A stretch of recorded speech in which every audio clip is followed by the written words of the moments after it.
The program you're about to watch, the Hawaii Volcano Watch Report, is for informational and entertainment purposes only. The opinions and lively interpretations you'll hear today are those of our passionate volcano enthusiasts and do not necessarily represent the official views of the USGS, HVO, or any other geological organization. While we do our best to keep things accurate, remember, Kilauea does what Kilauea wants, and we're just along for the ride. For more information, please consult your local volcano observatory, or, if you're feeling fancy, a volcanologist friend. Viewer discretion is advised. Possible side effects include uncontainable lava trivia, sudden dreams of Hawaii vacations, and telling everyone Kilauea is steady for now. Thank you, and remember, it won't erupt unless you're watching. Aloha, Lava Watchers! Welcome back to the Hawaii Volcano Watch Report, Kīlauea Edition, your weekly journey into the simmering and sometimes surprising activity beneath Hawaii's volcanoes.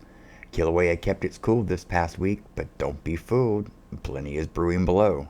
Let's get into the details.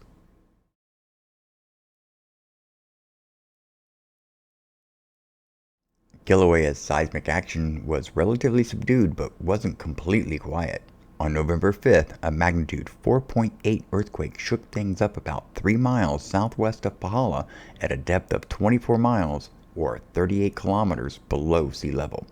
Part of the ongoing Pahoa seismic swarm, this deep quake prompted over 190 reports from residents across Hawaii Island and even as far as Oahu. Thankfully, no damage was reported.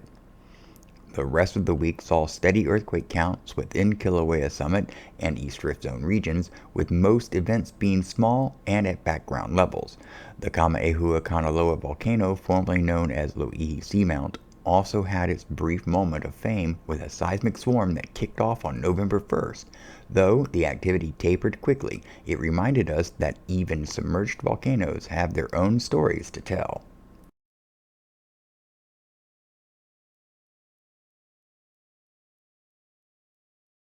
The Middle East Rift Zone remains quiet, where Kilauea briefly erupted in and near Nepal Crater in mid-September. Occasional weak steaming has been spotted, but sulfur dioxide emissions are negligible, suggesting no imminent eruptions. Ground deformation in this region continues at a low rate, hinting at ongoing but limited magma transfer.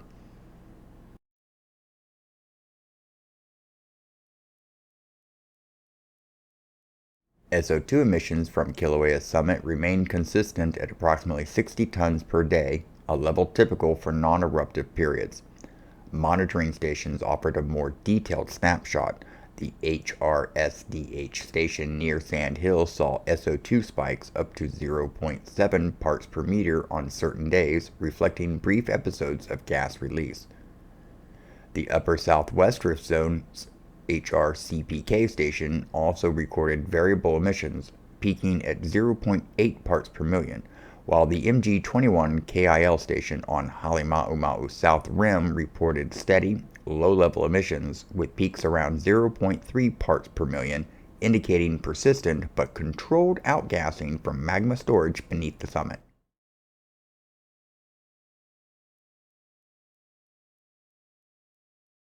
Ground deformation data from tilt meters near Kilauea Summit remained flat, suggesting stable conditions with no significant magma pressure changes.